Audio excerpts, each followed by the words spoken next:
comes up, I feel a sudden thrill, because I love you still.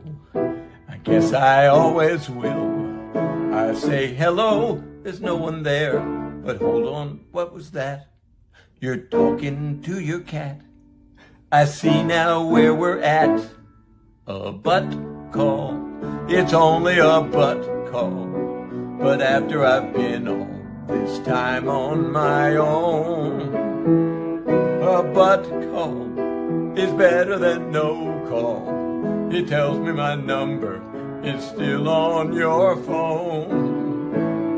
A real call, a call you intended, that would have been splendid, a fantasy come true. Still, something is better than nothing, and it's really nice to sort of hear from you.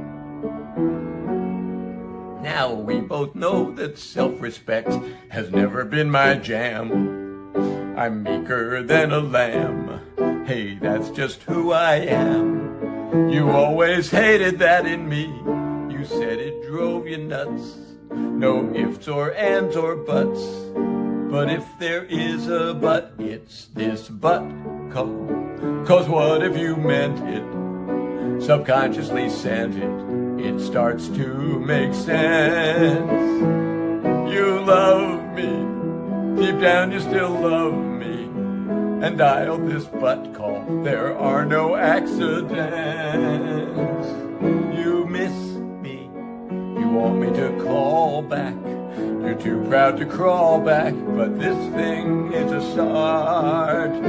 This love poem delivered by iPhone. What a way to shoot me Cupid's dart. I guess your butt is following your heart. That ringtone was not from the friend zone. And if I'm overthinking this, so what?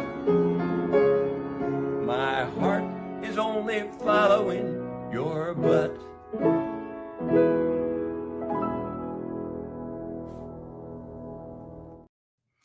Happy Friday, everyone. This is not a butt call.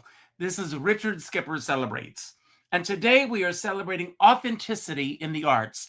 And that, of course, was John Fischer.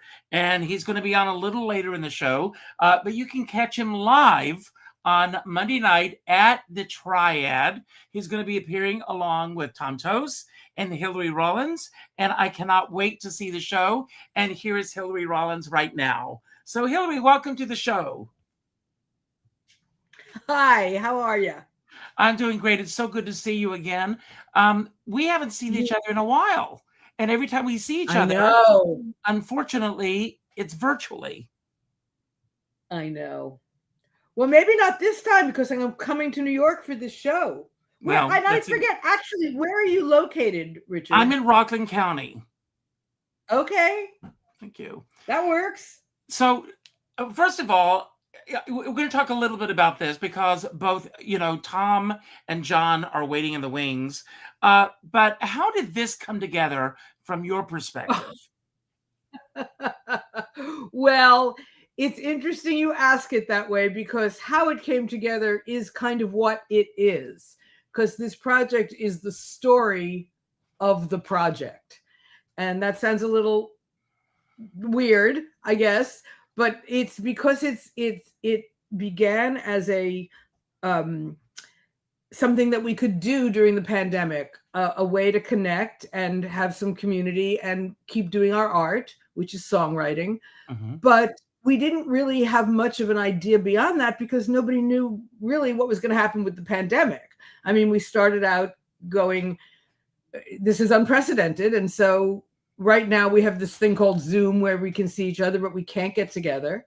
We can't be in person, even if we're in the same time zone.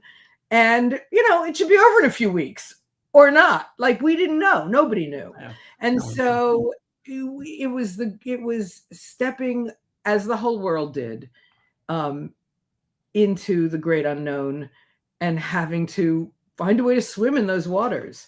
And that's, from my perspective, looking back, what this project was. But when we started out, it was just a songwriting project because that's what we do, and that's how we connect. And we do song circles, and we share material. And it grew, I used to say, like, it grew, as my mother said, like the monster that ate the Bronx. And 5 years how later, did the three of you come together? So, well, I'll save some of that for the boys because they can tell you, but we mostly met through the songwriting community. I actually met John originally through a playwright friend of mine, one of my best friends, and she and I write together also a lot. She's a songwriter, and she worked on a project with John, and then she introduced me to him, and I had seen him, I don't want to say how many years ago, when he was an improv pianist for my favorite improv group ever. And I remembered him because it was such an impressive artistic experience, and I carried it with me for 40 years. So we immediately hit it off. But we really became friends and collaborators when I joined Tom's New York Songwriters Alliance, which is what it sounds like, an alliance of songwriters that meet twice a month and support each other and work together and collaborate. And he's been spearheading that for a long time now. And it's a wonderful group of incredibly talented songwriters. And I'll tell you, he'll probably pitch that project today too, because we have a big showcase coming up in December, which is not part of this project, but it's we all work as a community a lot. That's great. And I will say this, Tom does so much for the songwriters in New York and beyond. So kudos to all the work that Tom does. But I want to ask you, and then I've got a question about authenticity. But since John took us down this strange path tonight, I want to ask you, what is the strangest experience that you ever had with a butt dial?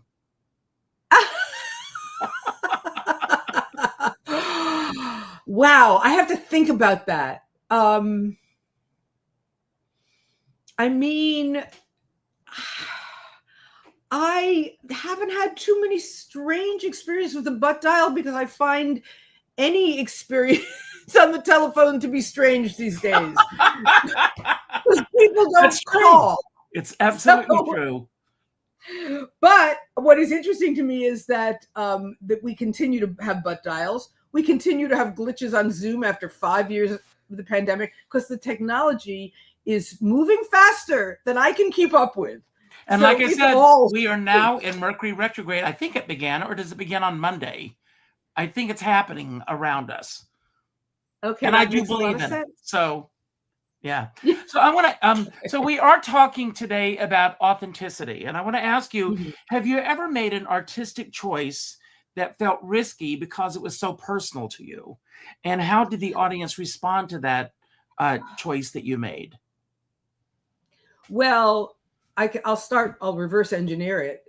If I make that choice and when I make that choice, and I hope I make that choice all the time, that's aspirational. I'm sure my fear gets in the way of my making that choice all the time, but I try as much as possible. So I didn't answer the second half first. The audience always responds best if I'm making that choice. When I absolutely believe that. So that's a great answer.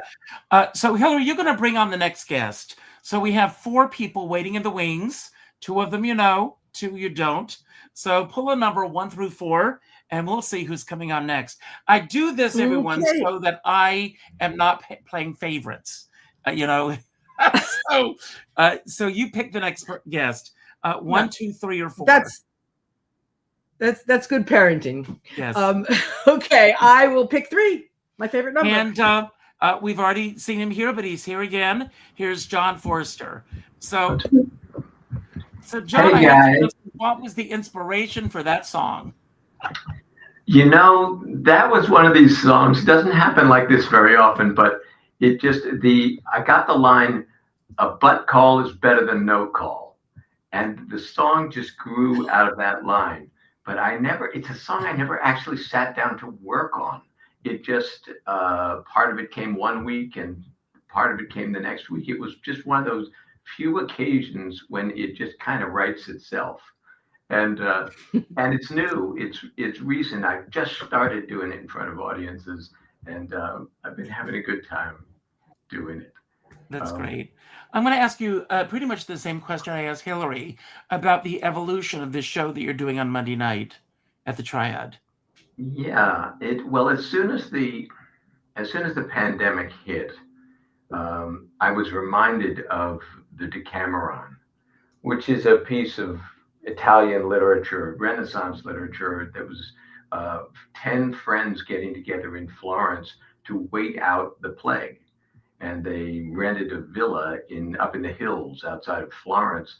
And to entertain each other at night, they told each other stories. So the Decameron is a collection of 100 stories that they told each other. And I thought, well, wouldn't that be cool to do it we're in a plague, and wouldn't it be fun to do it with songwriters telling each other story songs? And so that was the initial thing in my fevered brain.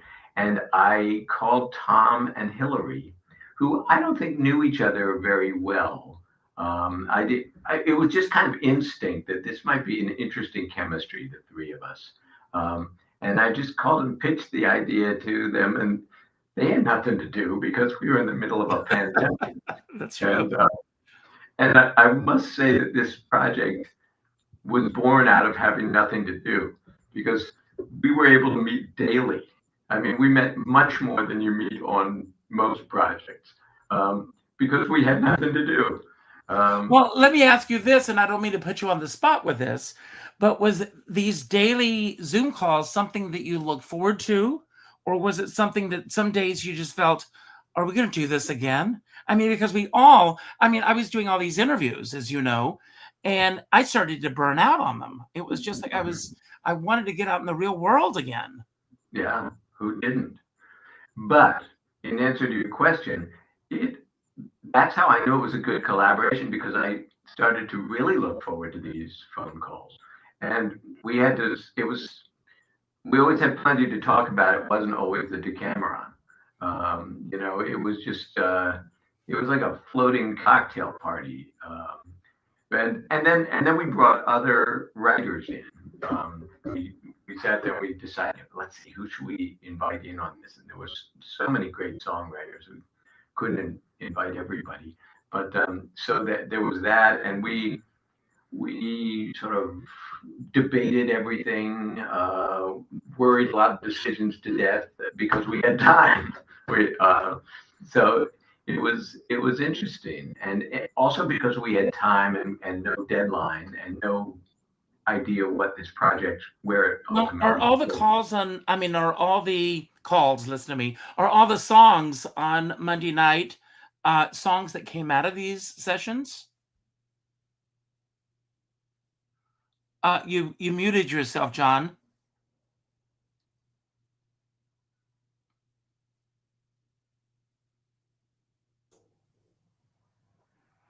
You're muted all of a sudden.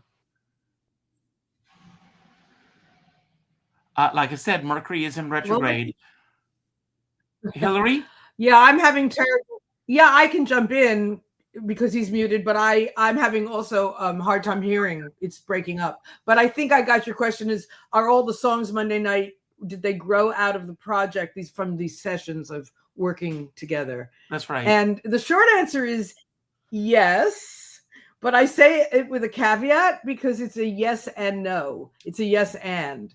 The form the project took, and about half the music in it, was developed by us in those sessions. But we also have the sort of complete standalone story songs that the other songwriters that we were reaching out to contributed. So it's a real hybrid project, and Monday will be both a video presentation and a live concert. It's a true hybrid. It's a true Zoom pandemic, post-pandemic hybrid. Wow, it sounds exciting. So since John is not here, I'm going to let you bring on the next guest. So door number 1, door number 2, or door number 3? Monty Hall. Oh gosh, door number 1. Door number 1. I think you guys have synchronized this because it's Tom. We're going to bring him on here. Oh no! That was so completely unintentional, but we do have a psychic communication after 5 years of working together. That's great. So Tom, jump in, and I think John. Am I back? Yeah, you're back. You're back. Oh. I'll cede the floor. I'll cede the floor to my colleague John Forster to finish up with wherever he got cut off. I think you were asking me a question, Richard. Hillary pretty much answered the question that the songs that everyone will hear on Monday night are the songs that came out of this project. Yes. And they're not all by the three of us. Julie Gold has a song in the show. Matt Coriel has a song in the show, and Michelle Browerman wrote a song with Tom that'll be in the show. So yeah, part of it was producing all of these and songs. Julie Gold. Yes. So Julie essentially, Gold. what you're doing is you're launching a new series. Am I right about that?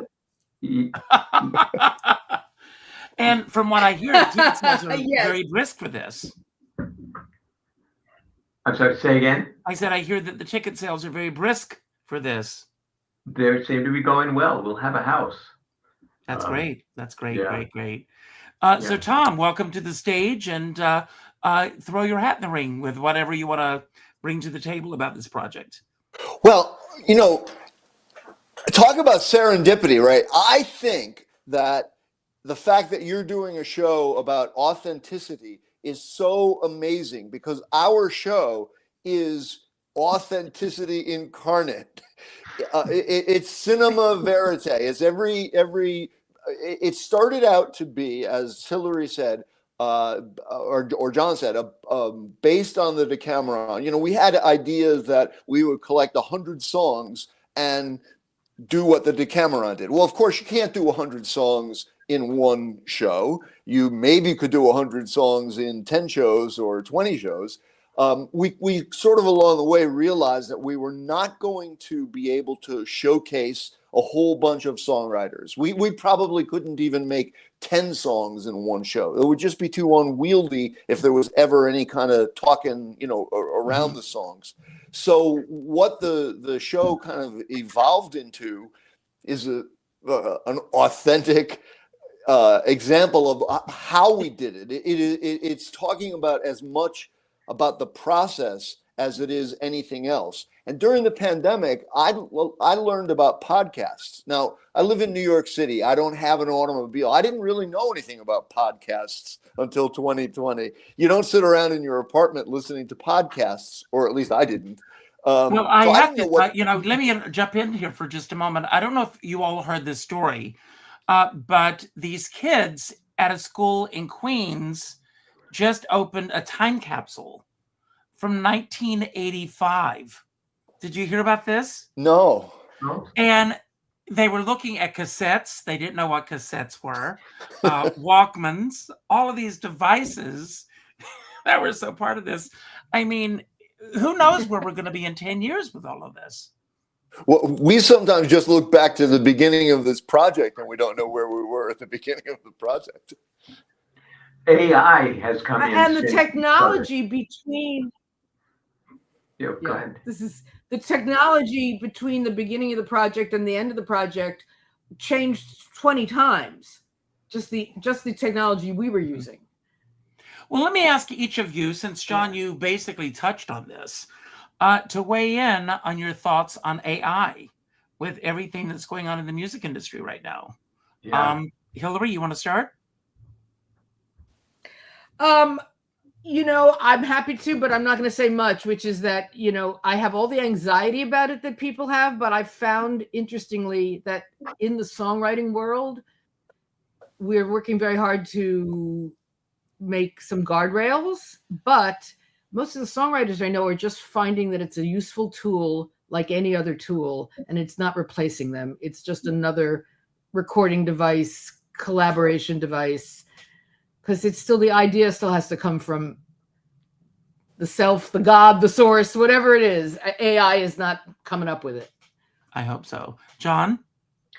Well, yeah, I also have that anxiety. And I've experimented with it a lot. There are a couple of different platforms, and I've actually come up with some songs where I was the lyricist and AI was the composer. And I found that AI, there's certain things it's really, really good at. If you have a genre that is kind of like boilerplate, like for me, bluegrass is a little bit, if I ask AI to do bluegrass, it will give me stuff that sounds to me like really authentic bluegrass. It just knows how to do that. Stuff that's really personal, not so much, I think. And I think it's a better composer than it is a lyricist. I'm waiting to see if it learns how to crack jokes that are actually funny. But the bottom line is that I feel like if it leaves the composer at the gut level, it will be received by the audience at the gut level. And I don't think AI really has a gut level. So I question the depth of the emotional response that it can evoke. Well, did you see also on the news last night the robots that run on vodka? No. Could you just please explain further, Richard? You've got to write a song about it. Well, the robot collapsed on stage last night. I'll send you the clip, John. It's very funny. So, Tom, I want to bring on our next guest. But before we do, if there's anything you want to weigh in when it comes to AI. When it comes to AI, no. But if I could just go off the topic a little bit back to authenticity, I love songwriters, and John and Hillary and I are all part of a vibrant songwriting community. We know lots of songwriters, and the joy of this project and the joy of a couple of projects that I'm doing at Urban Stages in December is about celebrating living songwriters. And so, I love what AI does, but I love what living songwriters do too. So I don't, I have ambivalent feelings about AI. I like to think of it as a good tool that songwriters will continue to use. Well, great. So, Tom, bring on our next guest. Door number 1 or door number 2? Wow. Well, I think it should be door number 1. Okay. Well, let me give you a sample of her work because she's also going to be at the Triad this week. Here she is, Dawn DeRoe. Kind of do, girl, a great big favor. Please, my sweet potato, keep this from tomato. Though my dance is not against the law. One of the queens is one of the drums. So hand me the dice and I'll rattle your bones. Sign all the dresses and let them know. I'm one of the girls, although I'm one of the boys. Because I got Arthur, I reckon Arthur. He's dressed as Arthur in the afternoon. You can curse the world, you can curse your fate, but you never let this world so long, on the time, and your breath will start, and you're aching to move, but you're not in the well of the sky. Woman in her velvet hair, heaven knows a moving target's hard to hit. So as I play in life's ballet, I'm off the dying swan and just move on. I move on.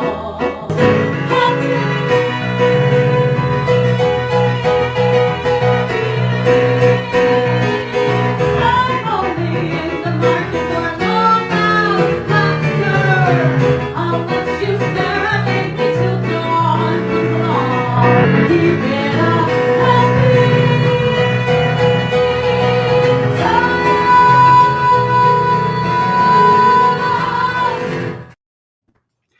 Sing Happy, and she will be singing Happy this Wednesday, Tuesday night. It's the, is it Tuesday or Wednesday? Tuesday night, right after Tom, Hillary, and John. All Yes, you you have have to your do is week to step planned. into the love that they're going to create on Monday night? We're Dawn's opening act. I've waited a long time to be Dawn's opening act. Thanks, Tom. So, Dawn, welcome Well, to the someday show. someday I'll You've write been songs for you. busy. Yeah, I guess. Or is it just a facade of being busy? I don't know. No, I No? have been. I have been busy. Yes. You have been Yes. busy. So, why have Candor been. and Ebb? Well, it came out of the fact that I've been a part of the Cabaret Festival up in Provincetown, Massachusetts for a couple of years, and because I'm from Cape Cod, and I'm always, whether I do a full show or I just go up and do one song on the Friday night variety show. But last year, Patricia Fitzpatrick asked me to do a full show. And she said that the theme was Candor and Ebb, Razzle Dazzle, and I was like, oh, perfect. And I've kind of been looking for an excuse to pull back out my dance chops. So I put the show together in June for that, June 7th. It made its debut. The clip you saw was from that at the Post Office Cafe with Ian Herman on the keyboard, and it went really well. And so of course, naturally you bring it to New York, and this is my debut in New York with this show, obviously with this show, and at the Triad. I've not done a show at the Triad before, so. Oh, wow. It's a great space. Yeah. But was David Sabella, great choice to direct Yeah. this. But was he always the director of this, or did he come later on? Yeah, so I went to Puerto Vallarta in February to do a show, a totally different show that I kind of created just for Puerto Vallarta, which is kind of like the best of Dawn, and I called it Because I Can, because I can sing opera, because I played one of my originals on guitar, I just kind of did a mix of stuff. And I was there with David, and I knew that we had already talked about it before going to Mexico, but once I got to Mexico, I was like, let's really talk about this Candor and Ebb project. I really would love for you to direct. And I have my people I love. Obviously worked with Jeff Harner and Lena Katrakis and Lennie Watts. I've worked with all of them before, but it just seemed kind of a perfect fit, seeing that he's been in Chicago and he knows the repertoire. He worked on The Visit, and he knows Candor and Ebb repertoire so well that honestly, he taught me a lot, just even picking out material. What's the biggest surprise that you've learned about Candor and Ebb that you didn't know about going into this project? I think partly why it started to morph into the Wonderful Women of Candor and Ebb is that, that kind of came out of the fact that I love cabaret. Like, that was always a given. I wanted to put in so many more songs from cabaret, but we had to go, no. But I think that, the fact that they can write so well for women, and they're two gay men, and they were so Jerry Herman. way ahead of their time. I really think it's interesting being in 2025 as a woman who's currently has less rights than we had a couple years ago, and the way that they wrote in the 60s and 70s for these strong women. And that really is kind of the through line of the whole show. And it's been actually really interesting. I've always been obsessed with Sally Bowles, so that was kind of a given. But even my research on Chita Rivera and just how amazing her career was, and I did get to meet her once at Birdland. So all that, like Lauren Bacall in Women of the Year. So just a lot of really interesting stuff that I didn't know about them and their work as songwriters. Well, one of the things that I love about being in New York City and being in the cabaret world, somebody came up to me last night. I'm doing my show, shameless plug, on Friday night at the Laurie Beachman. And someone came up to me last night and said, there are 4 shows going on that night. And I go, my hope is that all of them will have sold out houses. Yeah. And so what often happens is sometimes we are, conflicts the night of your show, but thank you. You're doing your show again on December 1st, and I will be there. And our dear, dear friend, Karen Mason, will be there. So I'm very excited about this. But I want to talk about another show that's also going to be happening this week. And she is same night, but There's enough room to go around for both of you. And this show, Billie Brouse, is so incredible. I've known Billie since my days of Wednesday Night at the Iguana with Dana Lorge. And Billie used to come in and sing. And I used to say to Billie, you've got to do your own show. How many years has it been, Billie? Oh gosh, good 10, 12, 15 years, I'd say. And she's finally made her debut, and this show is impeccable.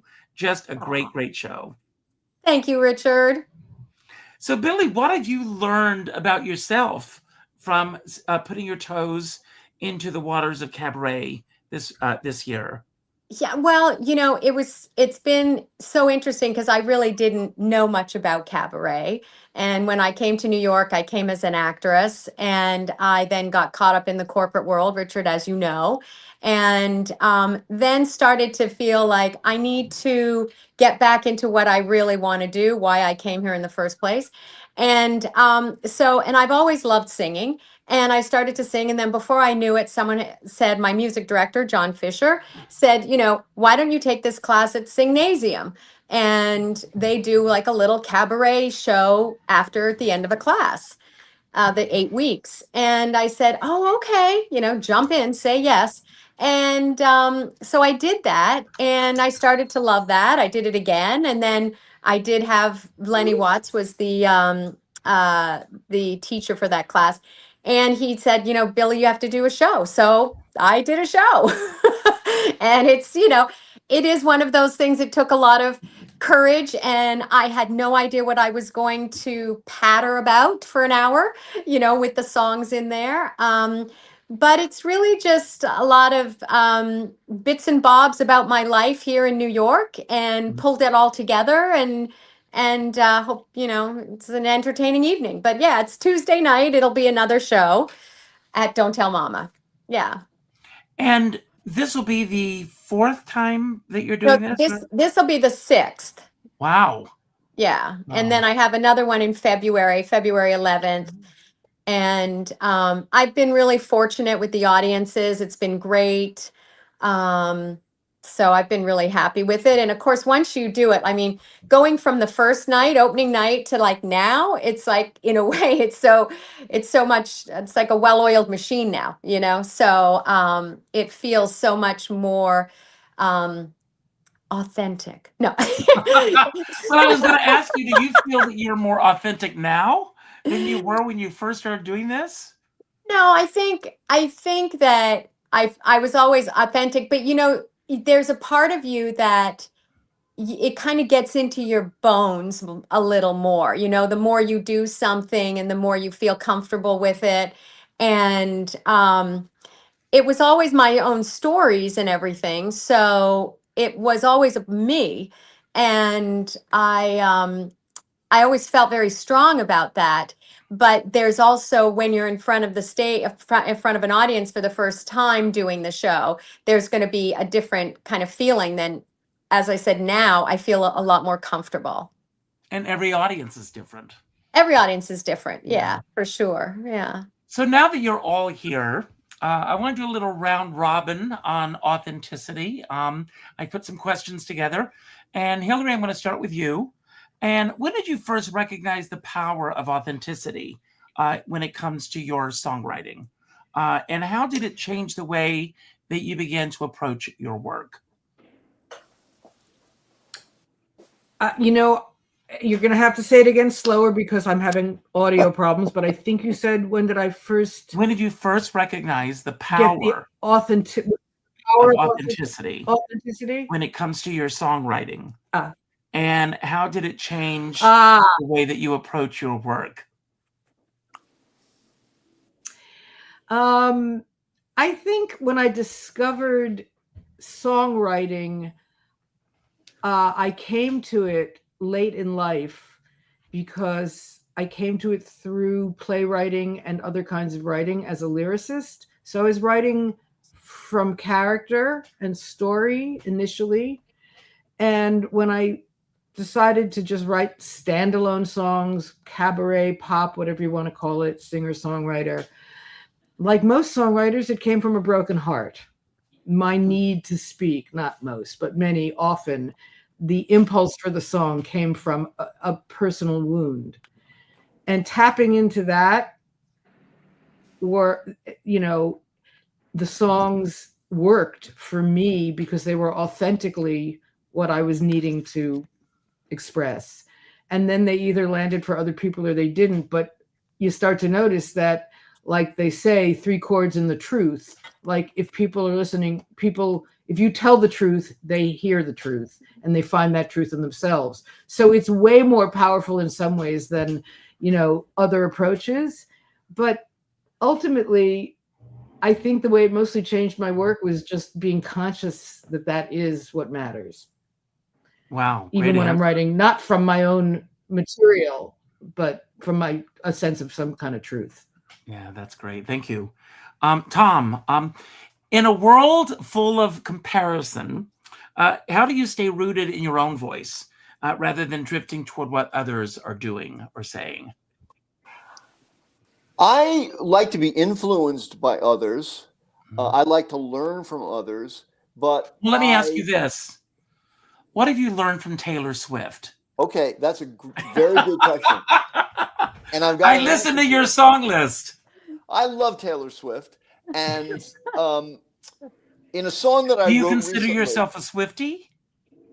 Yeah, but I don't, I'm too old to have a memory for all the lyrics, so I can't sing along with all the errors, all the lyrics that they go out of my head. But in a song that I wrote recently, the song is called "Much Too Soon to Call It Love," and there's a line in it. It's about somebody who's met somebody and is very excited about it. And one of the lines says, "Somehow you remind me of my favorite song." That is directly lifted from a couple of Taylor Swift's, not the line, but the sentiment, because she's got a song in her, a line in her line, "Begin Again," which is about starting over in a romance, and she says, "You said you never met anyone who had as many James Taylor records as you, but I do." And that's a big theme with Taylor Swift, is that music and loving the same music and is a way of connecting. So I purposely put that into my song because I think it's the truth. I think it's authentic. We like people that like the same songs that we like. Mm. Absolutely. John, what part of your creative process feels the most authentic? And what part is the hardest to keep honest for yourself?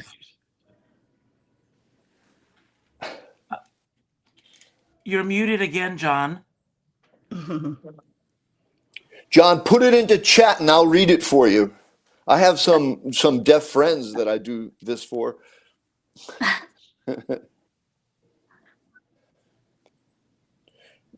John is saying that he wishes he went to typing class and could type faster. No. Well, Dawn, let me ask you that same question while we're waiting for John to find his voice today. Okay, repeat it. What part of the creative process feels the most authentic for yourself? And what part is the hardest to keep honest? Oh, that's good. I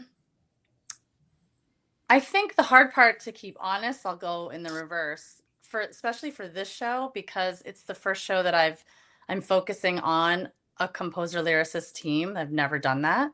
So it's almost like forcing yourself into the theme a little bit. Mm-hmm.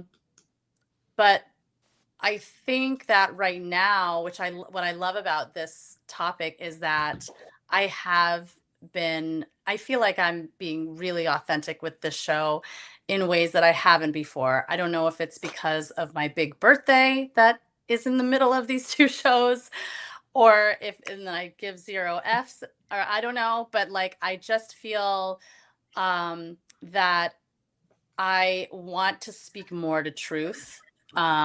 And more choosing truth over approval.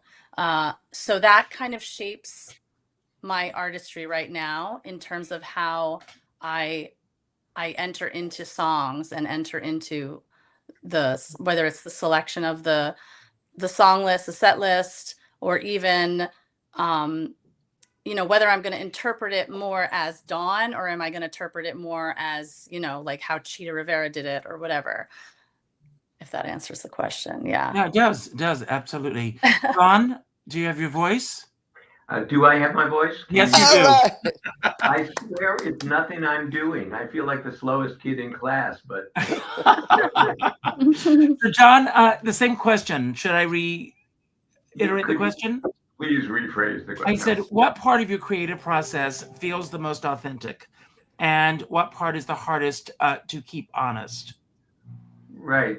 Well, coming at songwriting from theater, you're always writing for a character. So there's a filter between you and what you're saying. You're putting words in somebody else's mouth in a way.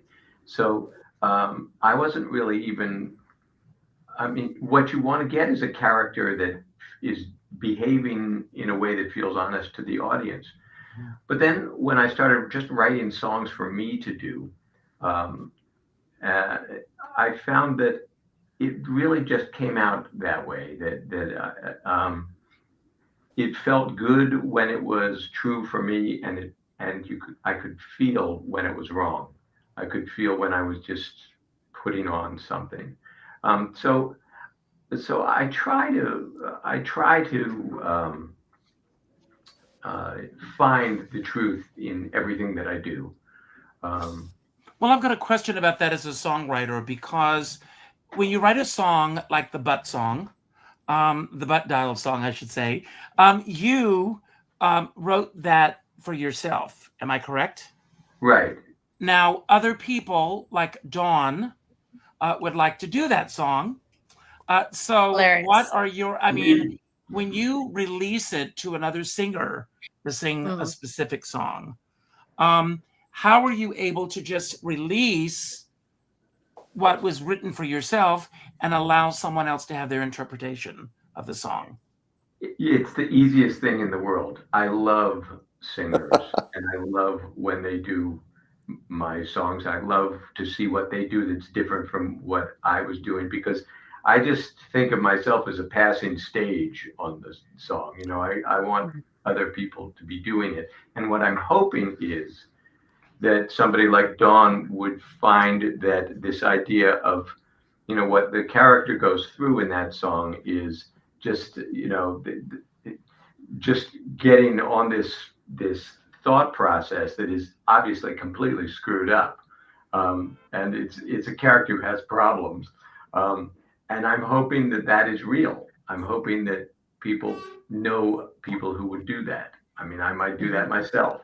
That's the authentic part of that song. I mean, I'm looking for how humans behave, you know, how I behave and how we all behave, and trying to get that somehow into song. I have a song called "Someone Who Can Stand You," which is, you know, about relationships. I love that song, by the way.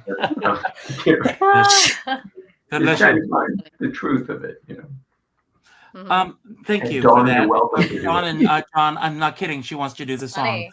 Yeah. So, Love it. Billie, how do you distinguish between performing with technique and performing with truth? And where do the two meet for yourself?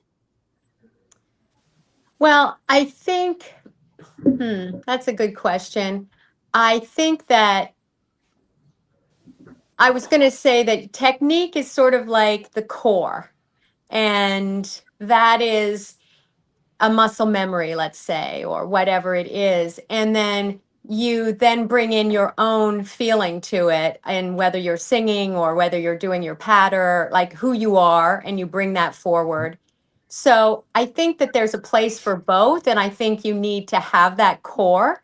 And then, because there are times when you might go off somehow, and you've got to be able to have that strength to bring it back and then get authentic again, if you will, you know, with who you are. And that it takes courage. I mean, even to be authentic takes courage, because it's so easy to not be authentic and have, you know, just be a imposter, let's say. So it's, you know, you have to have vulnerability, and you have to be able to have that on stage. and allow your audience to feel that as well, so that they're really connected with you and they're not just watching a show, they're actually a part of the show and really kind of enjoying it because it's touching them in some way, tapping into Absolutely. them too. Yeah. And I always say that the audience is there to celebrate you and to uplift you, vice versa. Marilyn May says the audience is always the star. Yeah. And I believe that.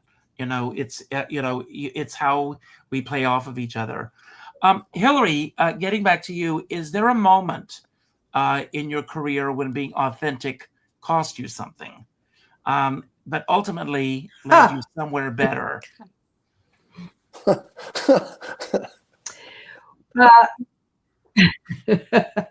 There's nothing without cost, but I would say that my career forced me to find my own authenticity by not becoming, wildly successful in something that wasn't really truly speaking to my heart. So I've had a very varied career. I've done a lot of different things. And like when I said I came to songwriting late, it's because they were all connected looking back. They're all performance and writing and art and singing and music, but they are in wildly different categories. And,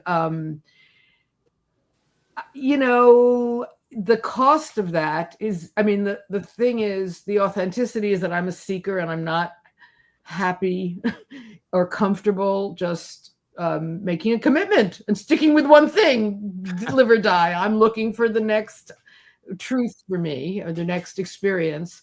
And the cost of that is that you get put into a box of somebody who, you're not in the boxes that people can easily comprehend. And so you might not have the kind of financial success or other kinds of success.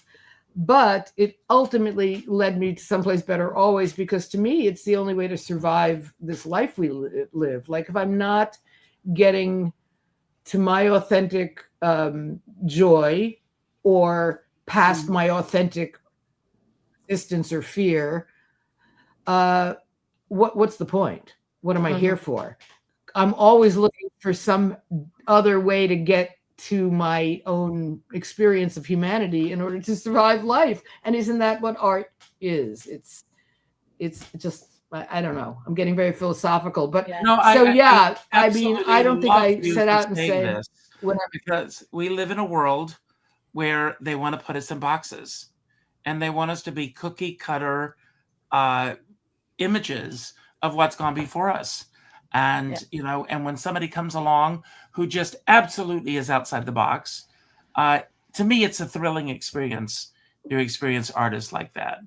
And I'm thrilled about Bad Bunny performing at the Super Bowl. There, I said it. Yeah. I love Bad Bunny. So, Tom, how do you handle applause or critiques that seem to celebrate something that you don't personally identify with when it comes to your art or your songwriting? Do you mean applause for somebody else's stuff that I don't like? No, that when somebody else is experiencing something with a song that you wrote or something that you've created, which was not exactly what your intention was with that in terms of where you wanted to go with that. Yeah. I accept any positive reaction to it. I mean, if I write a song and I'm trying to make them cry and they laugh, I guess that's good because laughter is good. But yeah, I probably just have a quandary there. I don't know that I know what to do with somebody who has a different reaction than what I intended. There's something a little like that. If somebody loves something that you've done, and then you find out that they love something else that you just think is horrible, it calls into question, what they see in it makes you insecure, frankly.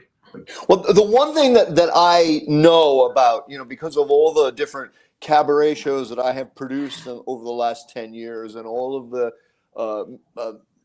songwriter showcase. You know, I've put into shows a lot of different kinds of songs written by a lot of different people, and I tend to be very understanding about it all. Not every song that's in a show that I produce is necessarily a song that I love.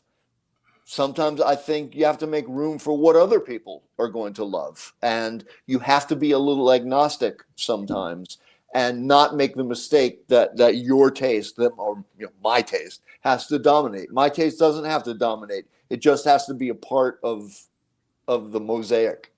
Mm-hmm. Absolutely. Dawn, what role does vulnerability play in the way that you connect with your audiences, collaborators, or the material? Oh, it's huge. I think using vulnerability right now is my superpower.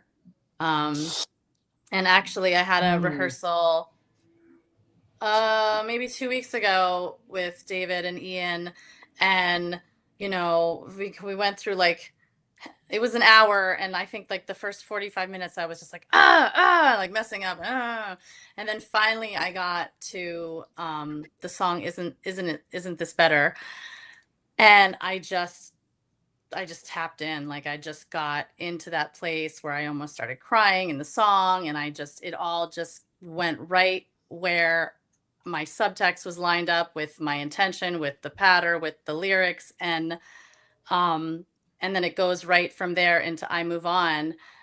And I'm like halfway through I Move On, and David's like, okay, stop. We cannot let that moment go without realizing. He's like, you're good, Dawn, but like when you get there, when you get vulnerable and you show us, that's like your superpower. That is literally what we want. We need that all the time.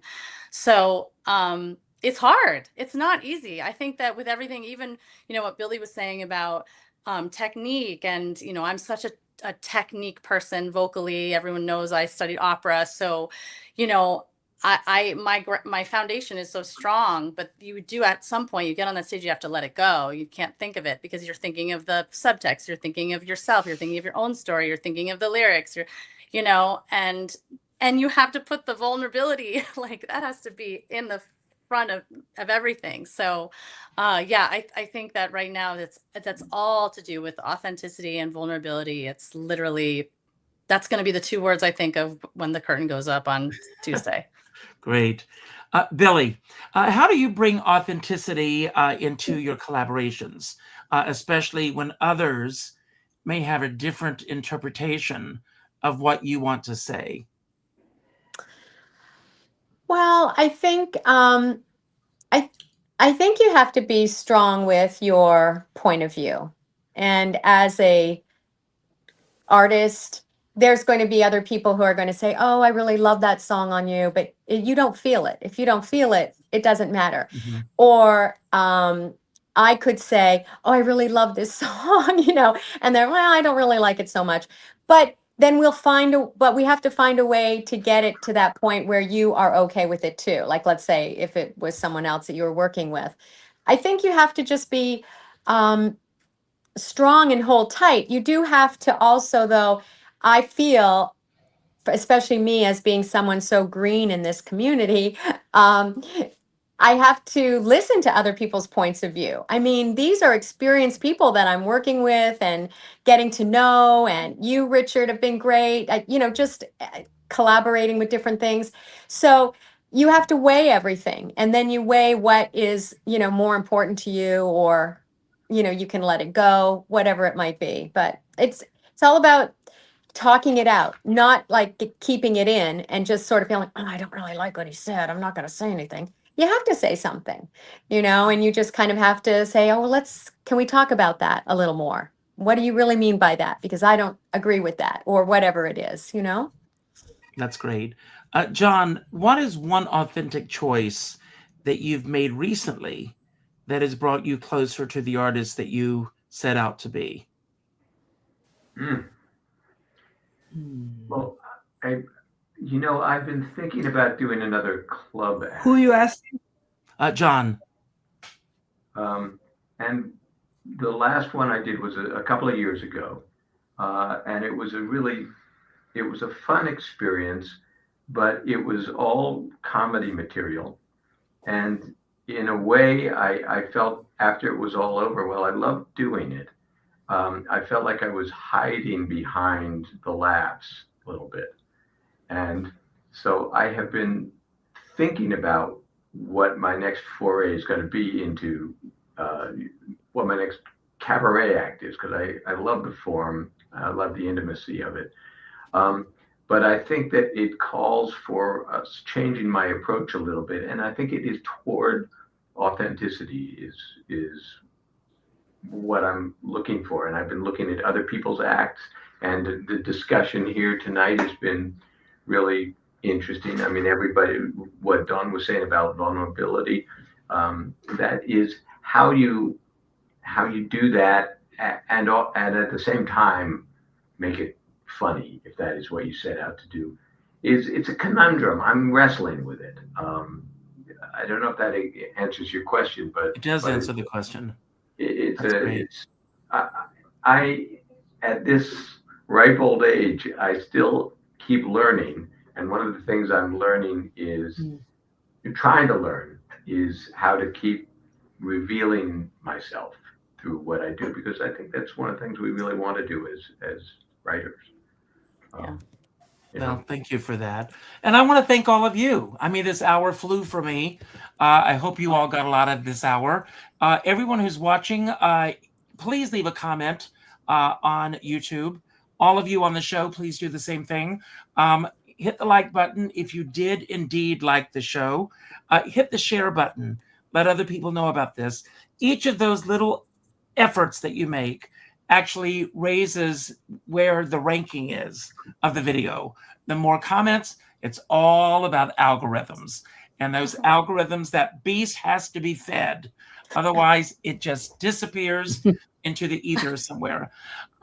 There are three, I'm going to say four great choices that you can go to see a cabaret show this week. Monday night at the Triad, Tuesday night either at the Triad or Don't Tell Mama. But make a choice. Go see one of these shows. And the good news is they both have a second show coming up. So if you miss this one on Tuesday night, you can still go see them. And if you're so inclined, Friday night, a week from tonight, come spend an hour with me and my very special guest star. I'll tell you all who's watching the show, Anita Gillette. It's going to be my special surprise guest on next Friday night. We've got a great story about when I first came to New York and I met her, and all these many years later, we are very good friends. So it's a great story. But anyway, I'm going to give each and every one of you a chance to have your final word. It could be about anything that we spoke about today that you want to build upon, anything that we didn't talk about that you wish we had, or just any final message you want to leave everyone with today. When you finish, you will pick the next person, and so on, and so on, and so on, until the last person says goodbye, and then I will end the show. So you don't have to worry about how do I get out of here. So I have a message that I give at the end of all of my shows, and that is to go out and do something nice for somebody else without expecting anything in return. And I know that all of you have these little devices. This is not just for my audience. This is for everybody on the show. I want you to go to your emails, and the second email that you get, rather than responding with an email, respond with a phone call. And let that person know, Ziggy, stop. My device just went off. And make sure that you reach out to somebody today and let them know that they matter in your life, because none of us are promised tomorrow. I have a dear friend, Sean Moniger, and he says we're all in the same storm, but we're in different sized boats. And I always say, I don't care what size boat you're on, as long as you have a skipper by your side. And with that, I'm going to leave the screen, and Tom, I'm turning it over to you. Okay. Thank you. Well, I will say this, that I am really going to try to see Richard's show next Friday, because I have seen him do shows a couple of times in the past, and he is very authentic. His shows are moving and funny, and He was a great host. I put into some of the comments here that he asks amazing questions. I don't know how he came up with some. Maybe they were AI generated. I don't know. They were really, and some of the questions were brutal. Man, Hillary, I think you got a couple of brutal questions that you handled so deftly. I would have been. I don't know how to. That was great, but nobody's getting rich doing cabaret at this level. And so what's important about it is that you're working with people that you like and admire. Dawn, you know that I like and admire you and have for years. John and Hillary, you know the way that I feel about you. If you don't, I'll say it now. I love you and I've loved working with you the past several years. And Billie, I don't know you, but I'm really looking forward to your show. I can't go on Tuesday, but I will go sometime. I'm going to paraphrase a friend of mine, Tova Felchu, who has been saying that there are people who tell you that they love you, and there are people who show up. And I'm trying to be somebody who shows up. I go to a lot of stuff. And so I will be seeing you. Billie, my new friend, I'm going to turn it over to you when I leave. So Billie, you're next. Thanks, everybody. Thank you, Tom. Thank you. It's so great meeting everybody. I think for me, this, but also just cabaret, it's just been one of the great pleasures of my life all of a sudden. You know, it's just opened up a whole new door. And I just feel so comfortable on stage. And I always, different open mic nights, and friends would say, you know, get up there and sing, go on, say something. And I'd be, no, kicking and screaming, getting up onto the stage. And then I'd get up there and I'd be like, oh, wow, this is where I belong. So it's kind of, sometimes you have to just force yourself to do that stuff and find out and realize that, okay, I can do this. So that's kind of how I've pushed myself through. And I think we all need to have a little bit of that in us, always say yes to something that we would naturally just quickly say no to. I think that pushes us all out of our comfort zone, which is always a good thing. But I've really enjoyed chatting with all of you as well. And thank you so much for welcoming into your community as well. So I will now pass it over to Dawn. Bye. Nice to meet you, Billie. Well, my show, since it's called Sing Happy, and this is, I think, my 17th year doing, you know, being in the world of cabaret, I really wanted to put something out there in the world that reminds people in the audience and myself that joy and happiness are choices, kind of like what we touched on earlier.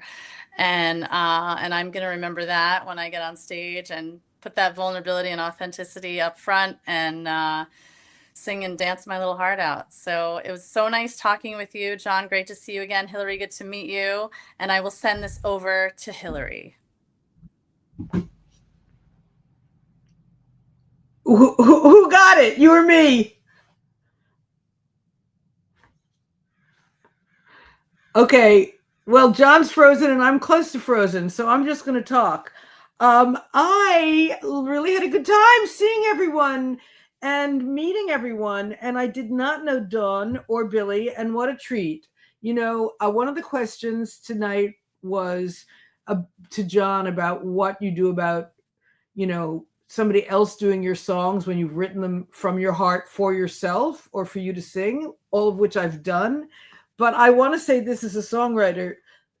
I've done a lot of kind of writing, and I love it all. But the thing about songs is we write them to be heard, and we write them for people to sing. There's nothing I like better than somebody else, you know, as we say, cover me, do my songs. So this is such an incredible opportunity, Richard. Thank you, and everybody else, because in this show you get to meet people in the community and share, you know, get to know each other and share stories and songs and resources. And it's a great opportunity and a whole lot of fun, and life is short. So those are two wonderful things to have. So saying that, I hope we see everybody Monday night at the Triad, and I'm going to get off and give it to John for the last word.